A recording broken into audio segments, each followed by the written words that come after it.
हमारे प्रदेश के जुझारू अध्यक्ष श्री मोहनलाल बरूली जी, हमारे भारत सरकार में मंत्री और आपके पूर्व मुख्यमंत्री, हम सबके प्रिय और वरिष्ठ नेता मनोहर लाल खट्टर जी, हमारे इस संकल्प पत्र के रचयिता और अध्यक्ष और पूर्व अध्यक्ष पार्टी के हमारे ओम प्रकाश धनखड़ जी, भारत सरकार में मंत्री राव इंद्रजीत सिंह जी, भारत सरकार में मंत्री श्री कृष्णपाल जी, हमारे संसदीय बोर्ड की सदस्या बहन सुधा यादव जी, कुलदीप बिश्नोई जी, हमारे संयोजक चुनाव संचालन समिति के, हमारे वरिष्ठ नेता और मेरे बड़े भाई रामविलास शर्मा जी, रामचंद्र जांगड़ा जी, हमारे राज्यसभा के सदस्य सुभाष बराला जी, बहन रेखा शर्मा जी, सम्मानित मंच और यहाँ उपस्थित हरियाणा के सभी वरिष्ठ पत्रकार बंधु, सज्जन वृंद, मुझे ये सौभाग्य मिला है कि मैं आज हरियाणा की धार्मिक भूमि, पवित्र भूमि, संतों की भूमि, सामाजिक सुधारकों की भूमि, स्वतंत्रता सेनानियों की भूमि, वीर भूमि और खेल स्पर्धा में अपना स्थान रखने वाली ऐसी पुण्य भूमि हरियाणा को मैं नमन करके अपनी बात को प्रारंभ करता हूं। आज मुझे मैनिफेस्टो रिलीज करने का सौभाग्य मिला है और पत्रकारों के साथ वार्ता करने का भी मौका मिला है। मैं अपनी ओर से सबसे पहले तो पत्रकार बंधुओं को बहुत बहुत शुभकामनाएं भी देता हूं और उनका भी अभिनंदन और स्वागत करता हूं। हमें मैनिफेस्टो के बारे में अगर समझना हो तो मैं हमेशा एक बात कहता हूं, जिसका जिक्र ओम प्रकाश धनखड़ जी ने भी किया, जिसका जिक्र हमारे अध्यक्ष जी ने भी किया और जिसका जिक्र हमारे मुख्यमंत्री जी ने भी किया, कि हम मैनिफेस्टो को कैसे देखते हैं। साधारणतः कांग्रेस ने जो रिवायत चलाई, उसने मैनिफेस्टो या संकल्प पत्र को लोगों की नजरों में एक डाइल्यूटेड डॉक्यूमेंट बना दिया। उस डॉक्यूमेंट का रेलेवेंस कांग्रेस ने और कांग्रेस की संस्कृति ने लंबे समय में उसकी इस रेलेवेंस को समाप्त कर दिया। उनके लिए यह डॉक्यूमेंट महज एक औपचारिकता है। उनके लिए यह डॉक्यूमेंट महज एक रिवायत को पूरा करना है और उनके लिए यह डॉक्यूमेंट लोगों के साथ छलावा करना है। अब मैं अगर इसकी चर्चा करूं तो मैं सबसे पहले तो यह बताना चाहूंगा कि आप हरियाणा की एक को ही याद कर लीजिए। 10 साल पहले हरियाणा की छवि क्या थी? 10 साल पहले हरियाणा की छवि पर्ची और खर्ची पर नौकरी लगने वाली स्थिति थी। मैं ठीक बोल रहा हूं कि गलत बोल रहा हूं? पर्ची पर नौकरी लगती थी कि नहीं? नौकरियों के चलते लोगों को सजाएं हुई कि नहीं हुई? जो सत्ता में बैठे थे वो तकलीफ में आए कि नहीं आए? उसी तरीके से अगर आप देखिए तो हरियाणा जमीनों के घोटाले के लिए जाना जाता था। तो अगर हम उन पार्टियों की चर्चा करें तो उनका मैनिफेस्टो, रियल मैनिफेस्टो तो ये था, जमीन का घोटाला, औने पौने दाम में जमीन को लेना और उससे मुनाफा कमाना, किसानों की जमीन को हड़पना और उसके लैंड यूज को बदलना। ये सारी, आप बताइए 10 साल पहले भ्रष्टाचार की छवि थी कि नहीं सरकारों की? हरियाणा की हर सरकार भ्रष्टाचारी कहलाती थी कि नहीं कहलाती थी?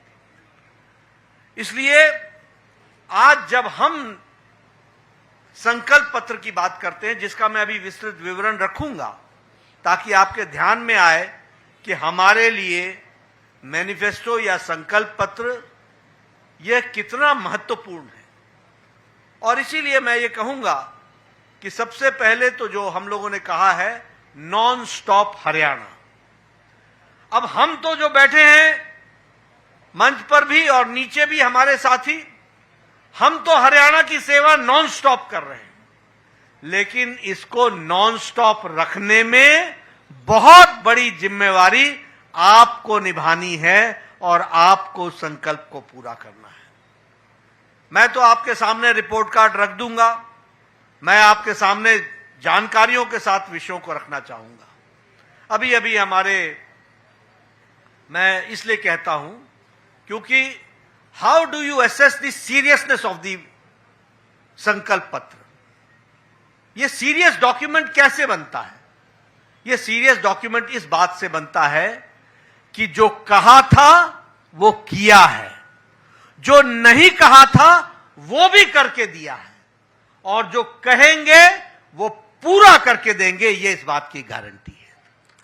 और इसीलिए मैं इस रिपोर्ट कार्ड की बात करता हूं और आपको साफ दिखलेगा कि हरियाणा बदला है और फर्क साफ है, क्लैरिटी के साथ है।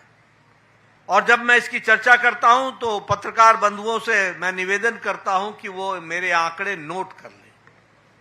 हरियाणा का 2014 में पर कैपिटा इनकम 1,37,000 थी।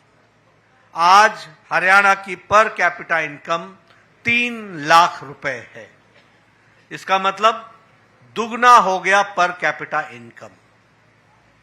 अगर मैं बात करूं एक्सपोर्ट की, तो हरियाणा का एक्सपोर्ट 68,000 करोड़ रुपए था और आज हरियाणा का एक्सपोर्ट 2.50 लाख है।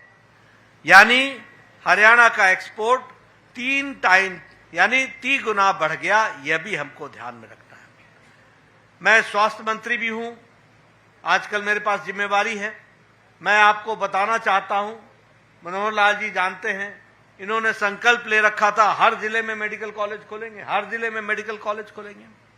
7 मेडिकल कॉलेज होते थे, आज 15 मेडिकल कॉलेज हैं और यह भी दुगना हो गया है, दुगने से ज्यादा हो गया। यह भी आपको ध्यान में रखना है।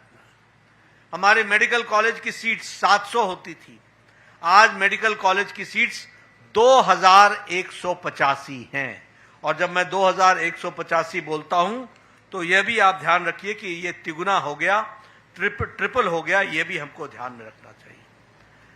जो बिजली 24 घंटे गांव में आने की बात थी, 2014 में पत्रकार बंधु नोट कर लें, हरियाणा में 538 गांव में 24 घंटे बिजली थी और आज 68,000 गांव में बिजली 24 घंटे है। इस बात को भी 58,000 गांव में बिजली है। इस बात 5800 गांव में बिजली है। इसको भी हमको ध्यान में रखना चाहिए। उसी तरीके से क्रॉप कंपनसेशन, अब बहुत सी बातें, यहां किसान की चर्चा बहुत होती है और हमारे घड़ियाली आंसू बहाने वाले नेता कांग्रेस के कोई कम नहीं है। हींग लगे न फिटकरी, रंग चोखा करने में लगे रहते हैं। ऐसे ऐसे नेता हैं जो किसानों की बात करते हैं। लेकिन मैं आपको बताना चाहता हूं कि जब कांग्रेस की सरकार थी तो क्रॉप का कंपनसेशन 1,158 करोड़ रुपए दिए गए और भारतीय जनता पार्टी ने क्रॉप के कंपनसेशन में 12,500 करोड़ रुपए दिए। 10 टाइम क्रॉप का कंपनसेशन में इजाफा हुआ। ये आप ध्यान में रखिए। इसलिए किसानों के हित चिंतक जो बनते हैं, आंकड़ों में कहां दिखते हैं, यह भी आपको समझ लेना चाहिए।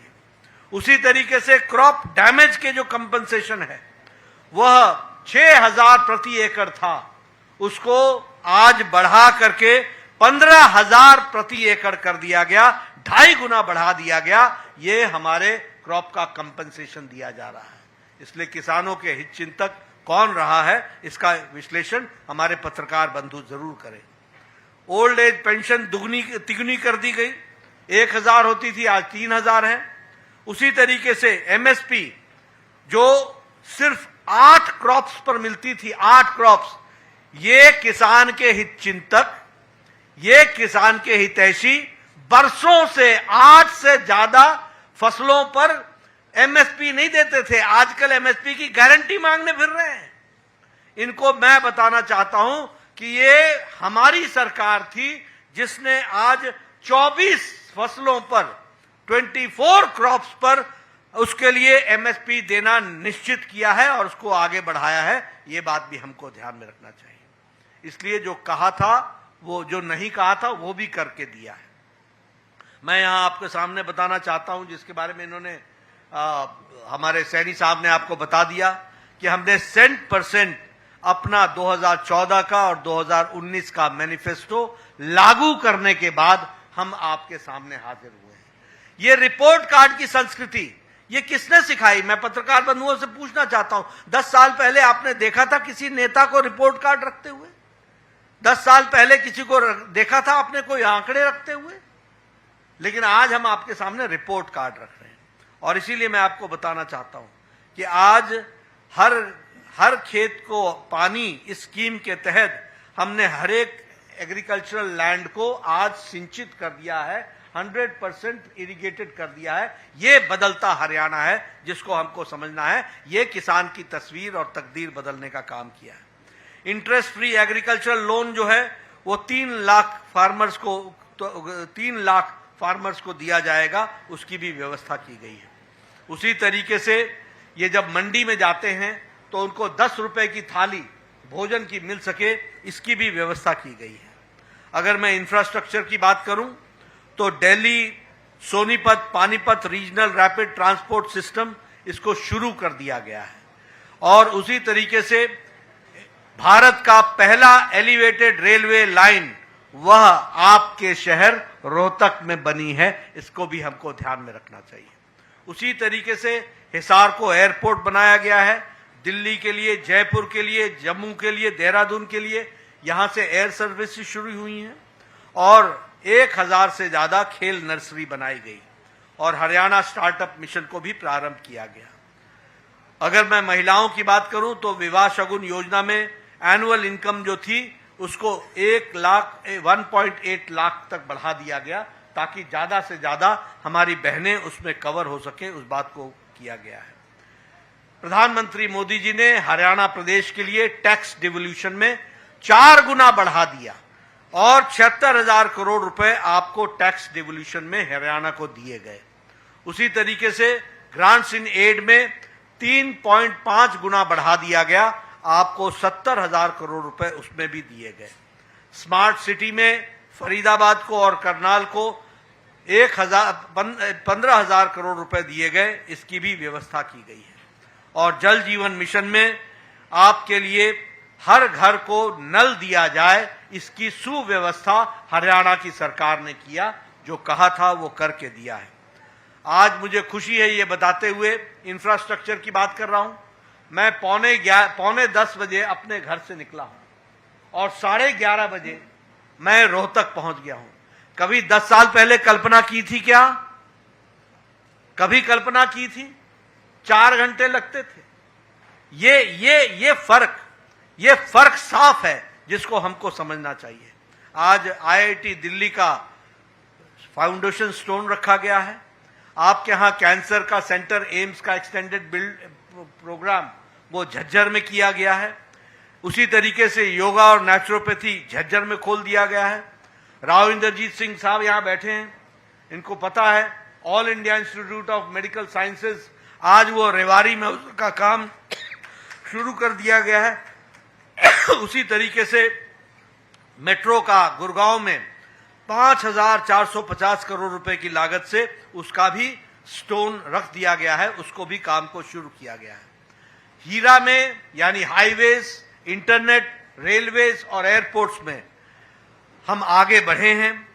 Delhi Mumbai expressway, Delhi Amritsar Katra expressway, Ambala Kotputli corridor, Amritsar Bathinda Jamnagar, ये सारे एक्सप्रेसवे हरियाणा के थ्रू होकर के जा रहे हैं और हरियाणा के जीवन में मूल चूल परिवर्तन करने में बहुत बड़ा योगदान है, अमूल परिवर्तन करने में बहुत बड़ा योगदान है। इसको भी हमको समझना चाहिए। रेलवे में आज आपका इलेक्ट्रिफिकेशन 100% हो गया है। रेलवे का बजट हरियाणा में 9 टाइम्स बढ़ा दिया गया है और उसी तरीके से western dedicated freight corridor Rewari से लेकर मदर तक इसका भी बनाने का काम चला है। तो इस तरीके से ऑप्टिकल फाइबर में 6000 गांवों को जोड़ लिया गया है, 6000 विलेजेस को ये पहुंचा दिया गया है।